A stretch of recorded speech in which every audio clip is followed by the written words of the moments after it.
2.5 hours southwest of DC and an hour north of Charlottesville. There's a timeshare company and soon to also be a 55-year-old plus community developer, the Resorts Companies, which owns and operates Massanutten Resort.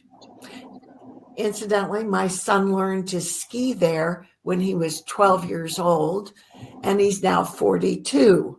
So that just shows you the longevity of this place. But Massanutten is more than just a survivor. I think it has to be one of the most successful companies in America. And lately, they announced approvals of a new Massanutten Master Plan that will assure them of success for another 30 plus years. So I'm Sharon Scott Wilson. I am publisher of Resort Trades. Today, I'm privileged to be speaking with Steve Krohn, who is president and Chief Operating Officer of employee-owned The Resorts Companies.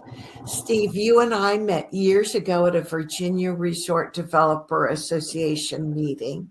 So welcome. I'm so pleased to see you again. Thank you. I'm thrilled to be here. Happy to share our good news. Yeah, well, it's very exciting, and you all have done such a phenomenal job, really. Really love this view of the resort because it shows both the golf infrastructure, the ski slopes, and a portion of our timeshare condominiums as well. Yeah, it's just beautiful. It's incredible. And it really is a fantastic location close to DC and Charlottesville. What a great market. It really is. Yeah. Can I distract you for just 1 second before I cover some of the things you wanted to ask me about? Sure. You mentioned your son having learned to ski here. Those ski slopes that you see celebrated their 50th anniversary at the end of 2021, which we were thrilled to do. We have since begun an expansion program of our ski operation, which is about 80% complete. Our company has owned the resort for 40 years. Will be as of next year. So we're a few months away from our 40th anniversary owning it. You mentioned your son's experience. One of the most enjoyable things I do is hear people say, I learned to ski there. And oddly enough, I am somewhat in that alumni club. When I was in grad school back in the 80s, I have to this day skied 2 times in my life, both at night, both in Virginia, once at Massanutten when it was about 3 degrees. And I didn't take skiing up again. But several years ago, I went to our teaching staff and said, do you think you could teach a guy my age how to snowboard? And they looked, and first, I think they weren't sure, but then they were excited. So anybody who wants to, they're ready for the challenge. Anyone who wants to take up snowboarding in their mid-50s, we got folks that can help you do that. Oh, bravo to you. Well, credit to our teaching staff. I was just the guy with the courage enough to try it. Well, and I put my son in school there, the ski school, and he like half an hour lesson or whatever it was at 9 o'clock in the morning. I never saw him again until 9 at night. It was they did a powerful job.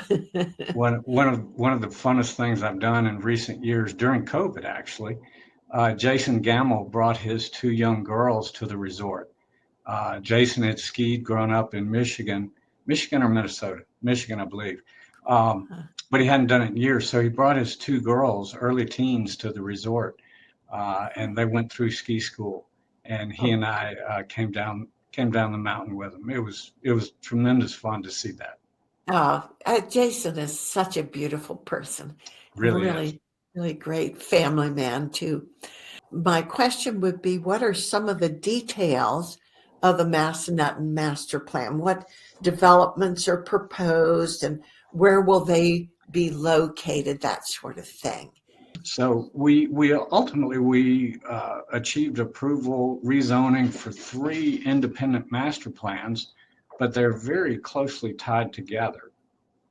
The Woodstone check-in area in the middle of the current slide sort of is the hub of the resort currently. As you drive in, we have timeshare and golf course facilities adjacent to Woodstone. You check in, you go further up the mountain to the view we were just looking at with the ski resort, second golf course, and additional timeshare units. So that continues to be our hub. It is involved in the rezoning in a very minor sense, just in the context that we're going to somewhat reinvent what goes on there as we develop more residential around us. Just beyond Woodstone, slightly uphill, you see the active adult neighborhood graphic. That's the focus of what we're doing. Down below Woodstone, as you exit Highway 33 and come onto the resort proper, is our Massanutten Station rezoning. That's where our water park is. Our water park's one of the largest on the East Coast, consistently wins awards. We anticipate expanding that further as we begin all of the investment we're undertaking. So 3 independent areas, they were rezoned concurrently for 2 reasons. These will all be connected ultimately with a trail network that includes paved multi-use trail. So you'll be able to go 5.5 contiguous miles. I know that because I was asked and I had to measure it from Highway 33 throughout our existing Regal Vista project, which is a beautiful timeshare resort, through the Woodstone check-in area, and then all the way through the active adult neighborhood as well. Immediately uphill from the active adult area is the George Washington National Forest. So all of the green you see beside that area will permanently be part of a national forest and will connect the entire community to it via that multi-use trail. So an awful lot going on that when you take it all together, makes a whole lot more sense than it does as 3 independent pieces. Massanutten Station is very important, though. As I mentioned, our water park is there. The rezoning continued to include 250 timeshare units, which we had received approval from 4 years before, 350 hotel units, and we hope to begin one of those projects here shortly, and it'll be adjacent to the water park.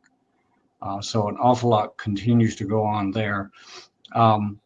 This is the Woodstone area. It's how the current layout sits, and is primarily timeshare guest check-in focused. As we build the active adult area across from it, we want to create a different environment. It'll continue to serve our check-in priority, and honestly, we can improve upon that by moving the primary check-in location to the south side of the building, which would be very visible as you drive up. Currently, you go more or less to the north side, which is far less visible. But our goal is to create a very active, vibrant streetscape there that would serve both our resort guests and permanent residents that are adjacent to it.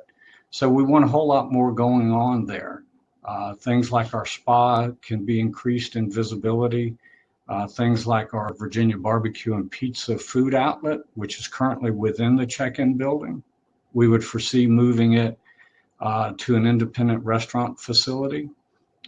So there again, both resort guests can enjoy it, but also adjacent residential homeowners who otherwise have no reason to be in our check-in building would have a wonderful evening place to come and enjoy themselves. Things like bike rentals, the river rafting operation that operates on the property, all of those we would want to be interacting both with resort guests and permanent residents. And they all create a really entertaining streetscape as we pull those into better visibility and reorient our traffic pattern. So a lot will happen at Woodstone. Honestly, it's not the star of the show. It's really just support operations. But it had to be a part of the rezoning just so that we could move buildings around over time as we take advantage of those opportunities. The star of the show is the active adult community, which will be immediately across the street from our current Woodstone check-in area. We settled on active adult and residential development very purposely. Our organization, in addition to having nearly 2,800 timeshare keys at the property, owns significant undeveloped real estate. And as we've been very focused over the last 40 years on the timeshare piece of the equation and made the resort very successful in building that out, and we will continue to do so. As I mentioned, Woodstone has existing timeshare entitlements. Massanutten Station, going through its rezoning, retained its entitlements. So what was added was residential entitlements. We settled on active adult for a really simple reason. It dovetails beautifully with what we already do.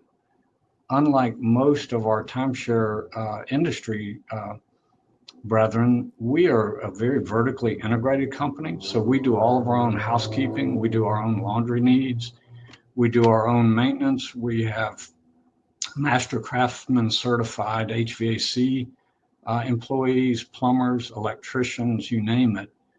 So we have a robust service offering all the way through landscaping and grounds maintenance. In the wintertime, when it snows, it's our employees who are plowing the snow.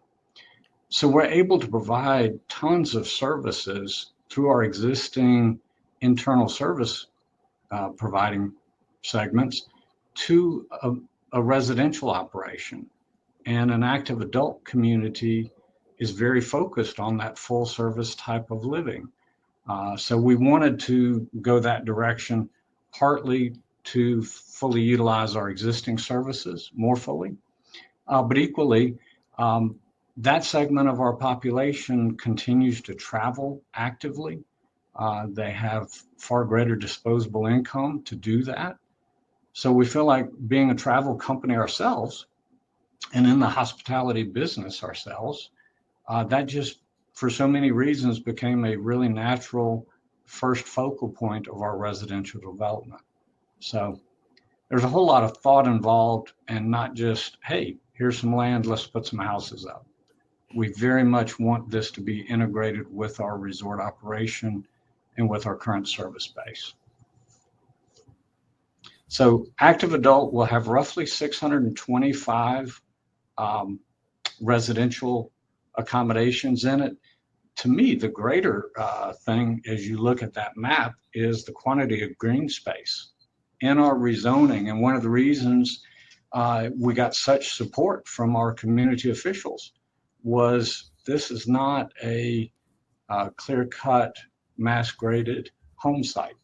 Everything green you see is intended to be left in its current state as we develop among those locations. You see green stripes going through the residential areas. Our master planner, beautiful company out of Pittsburgh, Urban Design Associates, refers to those as linear parks. That wasn't in my vocabulary before we began this process. So they have just done a masterful job, along with our local engineers, Monteverde Design and Valley Engineering, of just really taking our property as it currently sits and trying to build in areas that lend themselves to being built upon and leaving the rest of it undisturbed. Well, and it will be, if I could interject, such a great thing for the residents to have all that old growth in place. It makes such a difference rather than clear cutting everything.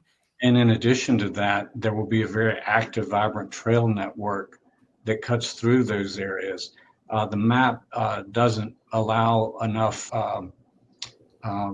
detail to be visible, but we have an existing stable operation on the resort.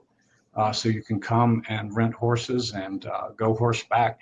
Those trails will continue to operate through this open space portion of the residential area.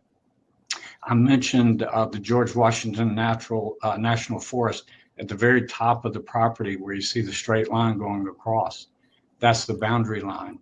Wow. And you see all the open space Oh, yeah. to either side. There already is an active trail network. It's a very steep, rugged trail network. So if you're game for a lot of exercise, we will provide very direct connectivity to it. Wow, sounds great. So we definitely underscore the active in positioning. Yeah, I could and see that. positioning of the development. Yeah, the building types, just gorgeous. Yes, Well, again, compliments to urban design. The chairman emeritus of that planning organization, interestingly enough, is a Virginia Tech grad and lived in the Shenandoah Valley for a number of years. And what we asked him was something, even though it's going to be new, looks like it belongs here. Looks yeah, like it's that been here for generations. colonial vibe, you know. It's actually not a colonial vibe. It's much more farm oriented. Colonial to me is Williamsburg, Okay. if you're a history buff, Okay. or the Federalist things you'd see in Georgetown and DC. This is much more farm oriented, definitely Shenandoah Valley roots of the same era, but definitely a different appearance than what you'd see in the 1700s were more urbanized areas. Yeah, yeah. It just looks beautiful. We did post your article that you so bravely sent us on our website. And I would encourage all of our viewers, please subscribe to the YouTube channel and go here to join Resort Trade's weekly e-newsletter and show your support. If you like to see more of this kind of interview, we'd love to bring it to you. I could have done your plug with Resorts Trades because it sits on a table in our lobby after we look at it. So I should have dashed and gotten my copy of it. Oh, thank you. Well, and I hear that time and again. I just love to think that we've been a part of the community for 30 years, Very like you much. have. Very much. But at any rate, I did want to have you just kind of outline all of the hoops, because being the wife of a developer, I can't imagine how you went through all of the approval processes that you had to go through. Well, it definitely is an arduous thing. Rockingham County, Virginia is a great jurisdiction. Our organization, through one of our co-founders, Dice Hammer, continues to actively develop in a number of places, a number of states, a number of counties in Virginia, South Carolina, Tennessee, North Carolina, actually this fall. So we're very familiar with this kind of a process from multiple perspectives. And the county staff in Rockingham is just really exceptional to work with. Even when we're not getting an answer that we would prefer to get, which happens, they're just extremely professional and helpful, which keeps the ball moving and reorients us in a way that will create greater level of support when ultimately public officials have to vote on things. So I compliment them to the people that employ them, to our elected officials who guide them, but by all means, certainly worthy of the compliment here as well. They're very unique in that respect, I would add too. But at any rate, it's a process, and it's a well thought out process, because ultimately none of us wants to live a place that really doesn't work, where traffic networks aren't well thought out and flow smoothly, where schools are not overcrowded, where access to necessary services is just too difficult to get to. And honestly, when people have challenges in the planning process, usually it's because their plan has failed to address all of those items I just mentioned. Through our engineers and our planners and our own priorities, all of those items were high focus items for us. We ultimately went through a planning commission public hearing and then ultimately through a board of supervisors elected officials public hearing with unanimous support on both counts. And that, to me, speaks volumes Oh, of how yeah. well constructed our plan was. Well, We'll bring and services that the residents will benefit from. We're very near healthcare services. In fact, we engaged community partners very successfely. Centera Hospital, which is very close by, spoke in favor of our applications. They knew it would be helpful to their staff recruitment, to their employees, permanent employees. So we got a lot of support from very unexpected places. well, and I was going to just interject that one thing that caught my eye was that you had to even get approval from the Shenandoah Valley Bicycle Coalition. Actually, it wasn't their approval. Our press release might have worded something oddly. We had their full support. Okay. Their leadership came to the public, the planning commission, and spoke in favor of it because they were thrilled to see our emphasis on multi-use trails and strengthening our bike trail network. We've worked with the coalition, for decades, and they're wonderful folks. We sell an annual pass for some of our undeveloped property. We actually own the entire mountain that was in the first photo, virtually all of it, including the outside portions of the mountain. So we have development land that isn't in our near-term horizon. And for decades, we've worked with the Bike Coalition, and we sell a pass that enables people to access trails on that property. And we give 100% of those funds to the Bike Coalition. And they use it to provision supplies for their volunteers to continue building on to that trail network. That's very cool. That is really a ton of fun. If anyone enjoys mountain biking, what we have to offer absolutely rivals our ski slopes by all means. Well, my hat is off to you, Steve. This is just such and your entire team. It was definitely a team outcome. I appreciate you saying that word.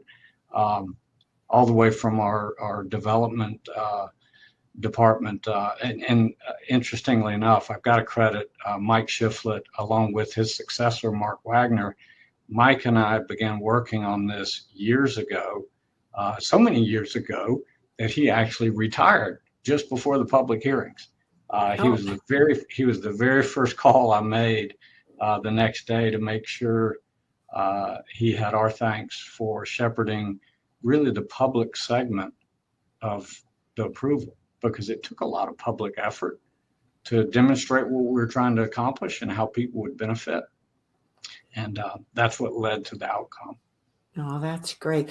Yeah, often, to get the public to understand the concept of offering timeshare in addition to the other features that you offer, sometimes there are a little bit of a stigma against our product, but I think you must have explained it well.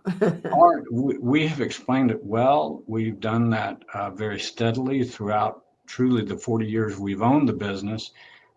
We utilize the ARTA resources on the economic impact to the industry.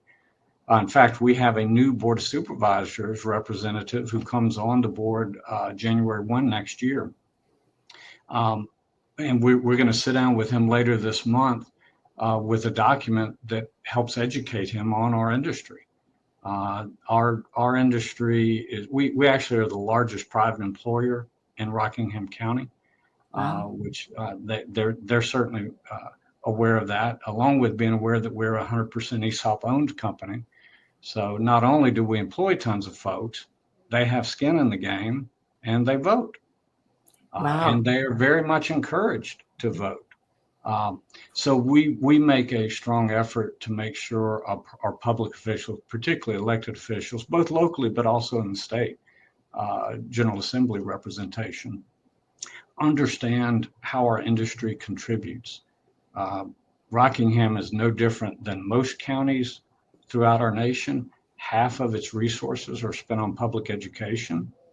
So when they see our tax base and recognize that we don't have school students anywhere near comparable to that tax base, clearly our employees do, but in nowhere near comparable to what the tax base generates. The county fully appreciates that we contribute significantly to its financial stability without consuming proportional resources. Absolutely. So they're Yeah, very supportive of what we do. that's great. Well, that's great.